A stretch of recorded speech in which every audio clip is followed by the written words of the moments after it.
Hello YouTube and welcome to my channel eddieinreadingland. My name is Eddie and today I'm bringing you a review of the Tarot of Vampyres by Ian Daniels. The deck this time, not the book.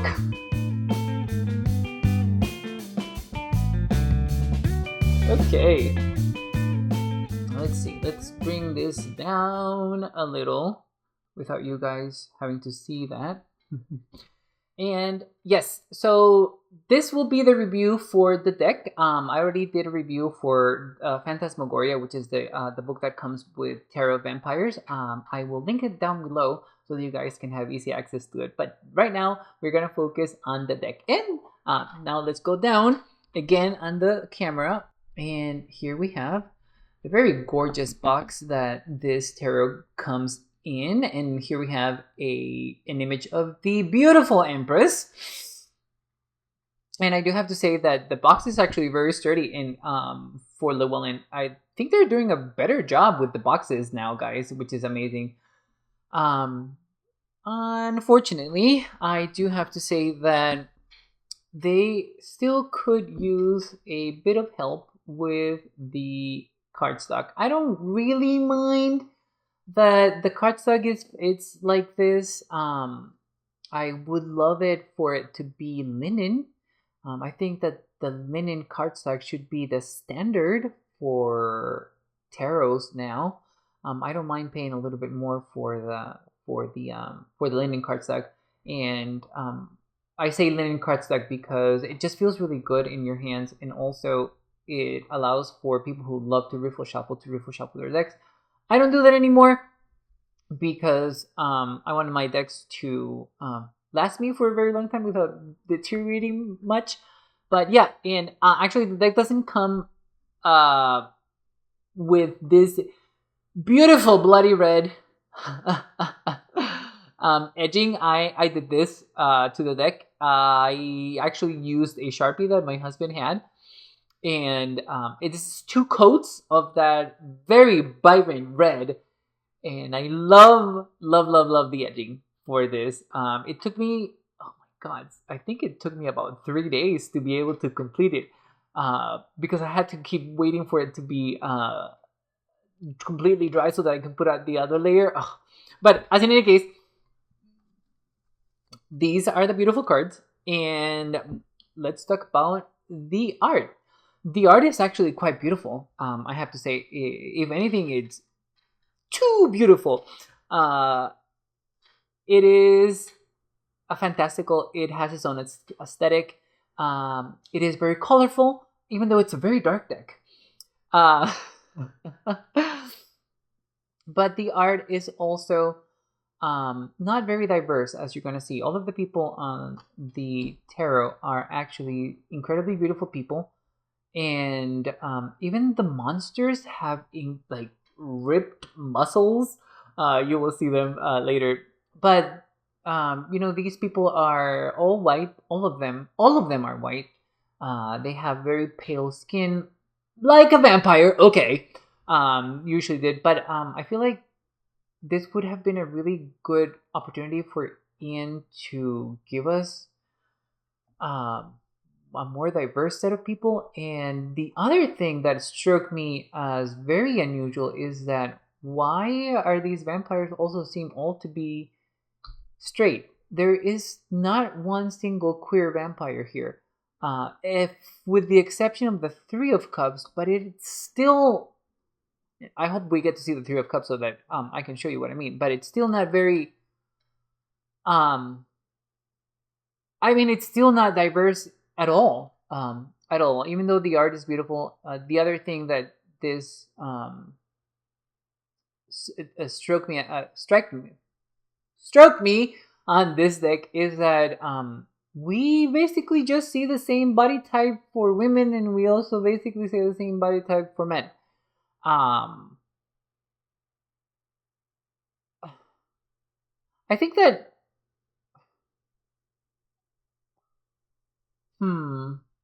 I was going to defend Ian Daniels, but I'm not going to, because there are more people out there that don't look like this than there are people who look like this. out there. But I mean, as in any case, the art is very beautiful. I love the detail. I mean, look at this card. You can see the detail here on this fabric. You can see that it's translucent, but oh god, it's just so well done. The clothes on this are very well done. The expression on the faces are very well done. For most of the cards, not all of them, but most of them. I do have to admit that Ian is a great fantasy artist. His drawings are definitely beautiful, and his portrayal of some of the cards are actually amazing, I would have to say. But then, and let's see, I'm looking at my notes, guys, over here. Let's see. The other thing that I wanted to say about the art, it is that the art is quite aggressive, as you guys can see. Yes, it is intentional. After reading Phantasmagoria and after not meditating, because that would be a lie. Overanalyzing. I do meditate, but after I overanalyze the art and the reasoning why it looks so aggressive to me is because it's very on theme with vampires. Historically, vampires have been very aggressive, and the one thing that I would have to say about this is that aggressive is the right word. And I know that I've used power or fiery in the past to describe this deck, especially in other videos that I've made where I feature this deck. But aggressive is the correct word. I was a little apprehensive or afraid to use the word aggressive because all of us, not people, all of us, I include me in that, me included, equate aggression with something that is unhealthy and bad. But there are ways that you can be aggressive where it is extremely healthy. For example, when setting boundaries or knowing or defending yourself and your worth. Yes, that is aggression, but it's a very healthy form of aggression, especially if you are able to mitigate the reaction into something that is calmer and not explosive.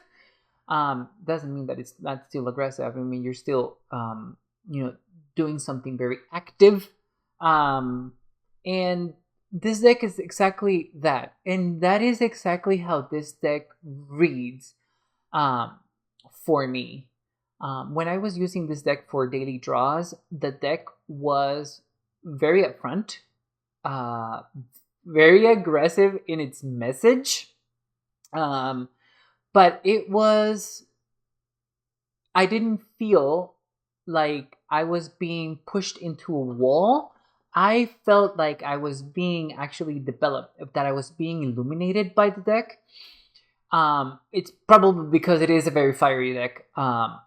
So in a way, it allowed me to explore a healthy side of aggression that I was lacking in my practice. So I will be forever thankful for the Tarot of Vampyres for that. The other thing that I have to say about this tarot is that when I was using it, I mostly got court cards. And I found that every time I got a court card, which was most of the time, my day went a lot better when I embodied the positive aspects of that court card and when I avoided the negative aspects of that court card. It was, once I found out that that's what the tarot was letting me know, my day got a lot easier. It was fascinating because that has never happened to me with another deck before. So just the experience of being an archetype, being the positive aspect of that archetype that court would represent for me, it just completely changed my day. And it was funny because whenever I exuded the negative aspect of that court card, it went bad. It went sideways. And so I learned pretty quickly to actually pay attention to the tarot and embody the positive aspects instead of the negative ones. I do have to say that that's the other reason why I think, oh, actually, that is the reason why I think that this deck is very accurate, because it is very good at letting you know how best to act, so that you get your way. So this deck is extremely accurate. I was very apprehensive about liking this deck, but I do like it, to be perfectly honest, especially after reading Phantasmagoria and learning about the symbols and the what is portrayed, or the image that is on the art. It's a lot. It was a lot better experience. Vampires is not something that I like to work with. So this deck was a first for me. I actually don't have any other vampire decks. I'm not actually even sure that I'm going to keep this deck. So there's that. But I do have to say that regardless whether I keep or retain this deck, this is a very accurate deck. I don't know how it reads for others. This is not a deck that I would read for others with, mostly because it's very scary, and also because it's very dark and it is very shadow. It does tend to go more over the shadow aspect of the meaning for the card. And also, I didn't use reversals with this deck because, again, I think this is a shadow deck, and so I normally what I did was read it as the shadow meaning of the card. But yeah, so wow. I'm looking at these images and I'm being reminded of the time that I was using it. The deck is not calling back to me. It's not. It's the art. It's not calling back to me. Again, as it did before. I think that one of the reasons why I purchased this deck was because Racing from Owl Moon 513 adores this deck, and I can see why. I mean, it definitely fits her aesthetic, and it does vibe better with her than it does with me. This deck is very aggressive for me. I have a lot of issues with aggression, and even though I do understand now that the way that this deck is providing the information to be healthy, and the way that I used it was healthy, it is still very powerful energy that it's very difficult for me to work with. So I'm worried that I won't be able to I'm not being called to use this deck again. But as in any case, I can definitely see why this is such a popular deck and why everybody wants it. Yeah. Again, the deck is accurate. The deck works extremely well for the shadow aspect, and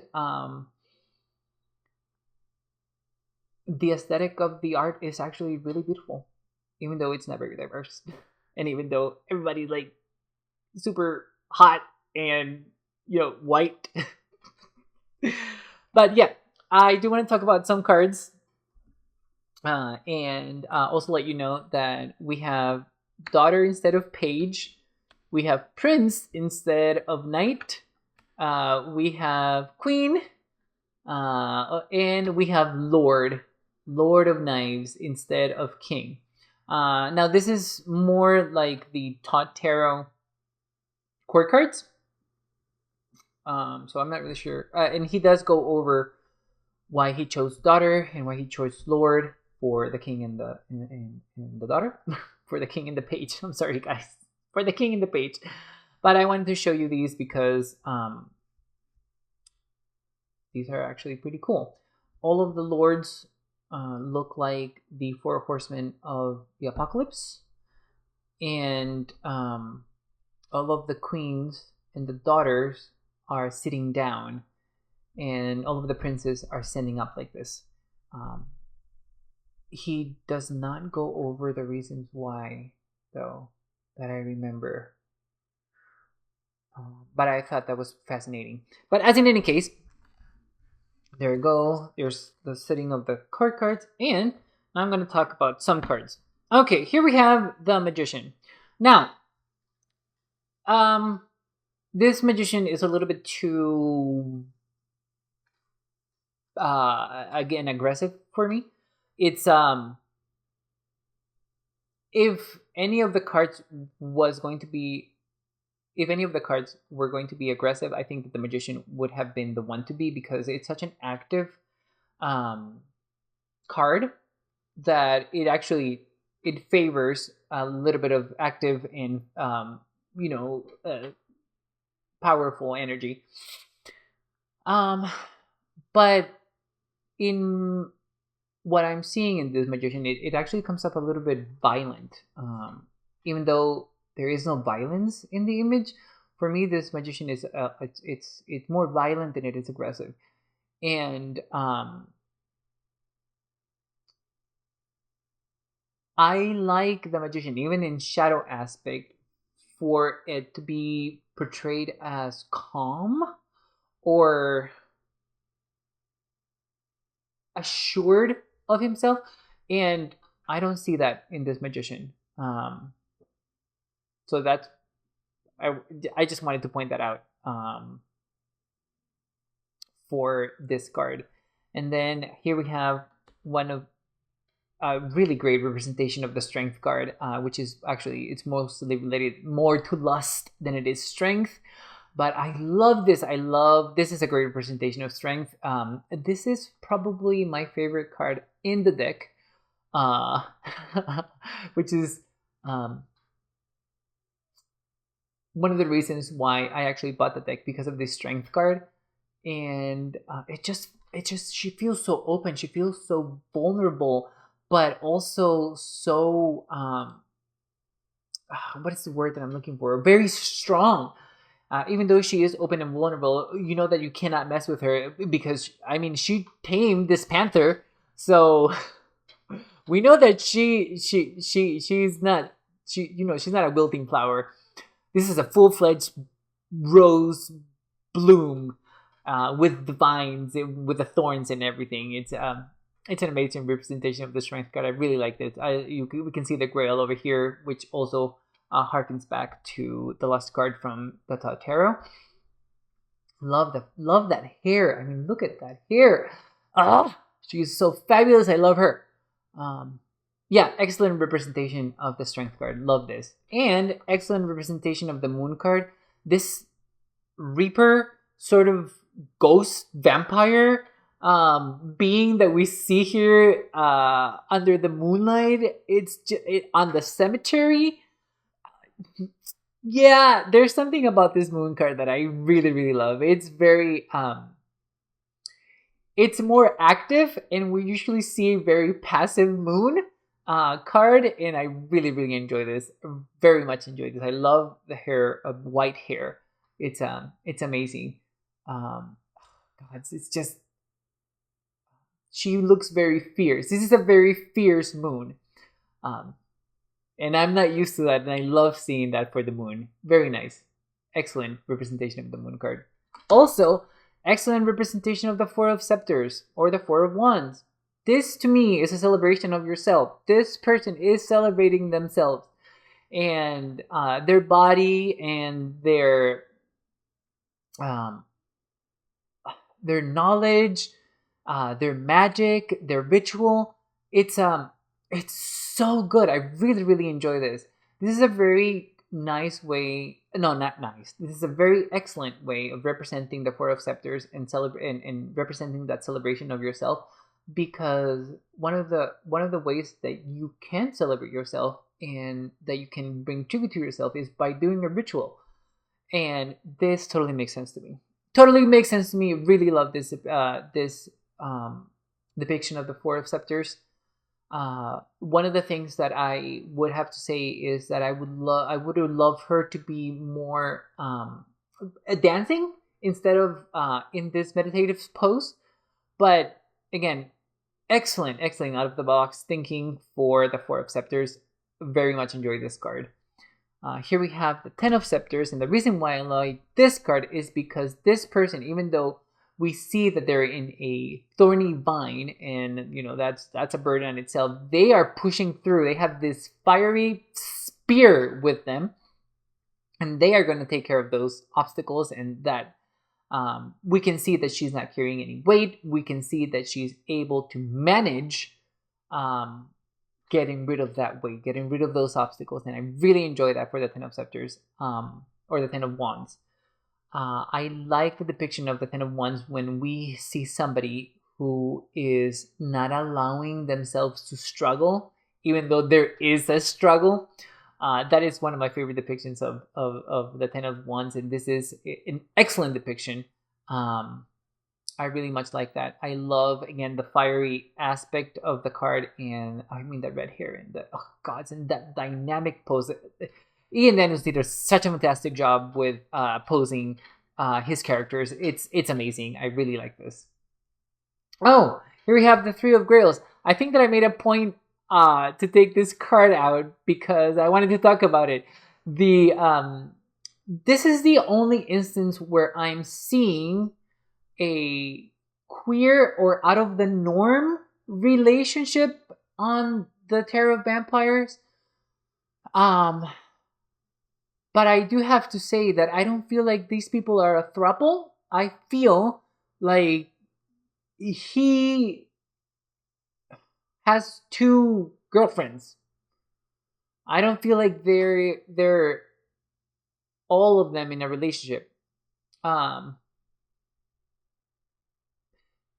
do see some harmony here, and I do see some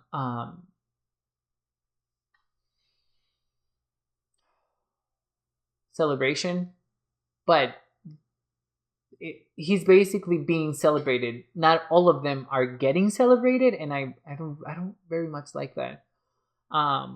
This would have been a really great opportunity for Ian to show us a outside of the norm couple, like a throuple or a queer relationship.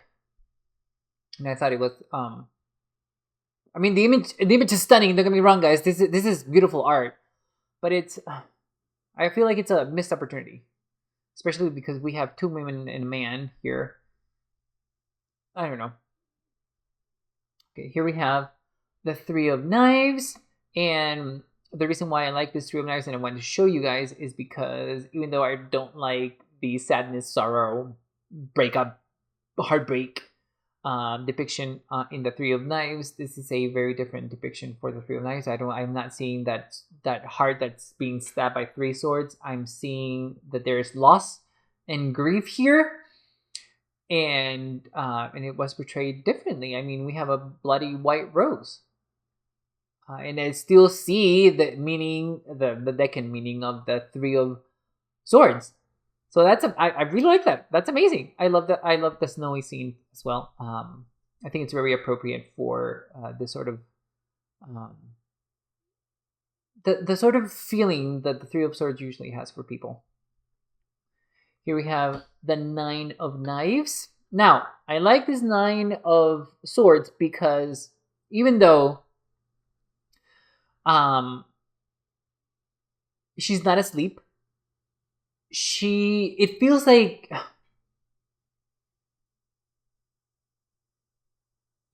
she's using that inability to fall asleep to contemplate and at least do something with her time. And I feel like that's really good for the Nine of Swords. She's not anxious or desperate to go to sleep. She's just accepting of the fact that she can. And I feel that very refreshing for the Nine of Swords. So that's why I wanted to talk about this card. And here we have the Ten of Knives that I already talked about in my previous video, but I just wanted to see it again. I really, really like this Ten of Knives, even though it's a usual depiction of the Deccan meaning of the card. I just feel like this person is at any moment going to remove the knife and go and kill whoever tried to kill her. Good fortune for anybody who comes across this vampire, because she's gonna go on a rampage. I swear that she is. That's exactly what this looks like for me. She's gonna go on a rampage and kill the person who tried to kill her. that person will rule the day. But there you go, guys. That is my review of the. Oh, did I drop a card or something? Ah, I did drop a card. That is my review of the Tarot of Vampyres by Ian Daniels. I let me know in the comments below what you think about the deck. And if you had the opportunity to get the deck, will you? I'm not really sure if it's gonna come back to print anytime soon, but at least I'm fortunate that I have it. I do have to admit that I'm not really sure if I'm going to keep the Tarot of Vampyres, even though it's an excellent deck, very accurate, and yeah. But like I said before, it's just a little bit too aggressive for me, for my liking. But we'll see. As in any case, guys, thank you so much. I really appreciate the time that you take to watch these videos, and let me know in the comments below again what you think about the Tarot of Vampyres. How do you use the Tarot of Vampyres? Do you use it as its own system, or do you actually apply the structure of the Tot Tarot or the Rider-Waite-Smith Tarot for the deck in your readings? Thank you so much for being here with me again, guys. I'll see you on the next one. Bye, YouTube.